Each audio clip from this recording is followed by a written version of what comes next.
तर नेमकं काय म्हणणं आहे ते आमच्यापर्यंत पोहोचवलं त्यासाठी धन्यवाद प्रदीप। तर मी कोणाची तुलना कोणाशीही केली नाही असं संजय राऊत म्हणाले। श्रीकृष्णाची असंख्य नावं त्यात उद्धव सुद्धा आहे असं संजय राऊत म्हणाले।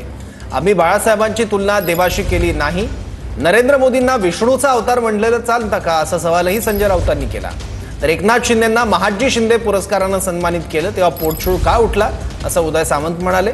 देवांची उपमा दिल्यानं देव पण येत नाही हे लक्षात ठेवावं असंही उदय सामंतांनी उत्तर दिलं। मला पोटशूळ उठत नाही, मी अजिबात तुलना केलेली नाही। मग त्यांनी पाहावं, हे मूर्ख लोक आहेत। नरेंद्र मोदी विष्णूचा अवतार चालू शकतो का? नरेंद्र मोदी त्या विष्णूचे 13वे 14वे अवतार। नरेंद्र मोदी नॉन बायोलॉजिकल, आकाशातून देवानच पाठवले आहेत। त्यांची छत्रपतींची तुलना होते। या 52 कोळ्यांना किंवा उदय सामंत वगैरे लोकांना चालू शकतं का? कोणीही कोणाची तुलना केलेली नाही। ज्यावेळी महाराष्ट्रातल्या तमाम वारकऱ्यांनी माननीय एकनाथ शिंदे साहेबांना पुरस्कार दिला, दिल्लीमध्ये संजय नहारनं महाजी शिंदे पुरस्कारानं त्यांना सन्मानित केलं, त्यावेळी यांच्या पोटात पोटशूळ का उठला हा माझा प्रश्न आहे।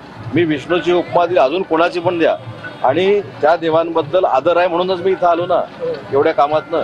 त्याच्यामुळे देवांची उपमा दिल्यानंतर देव पण येत नाही हे देखील काही लोकांनी लक्षामध्ये घेतलं पाहिजे, आणि त्यांच्या कुठच्याच गोष्टीला मी टीका केलेली नाही। त्यांनी ब्रीफिंग घेताना जरा चांगल्या माणसांकडनं घ्यावं, जेणेकरून अशा पद्धतीची चुकीची माहिती त्यांना मिळणार नाही।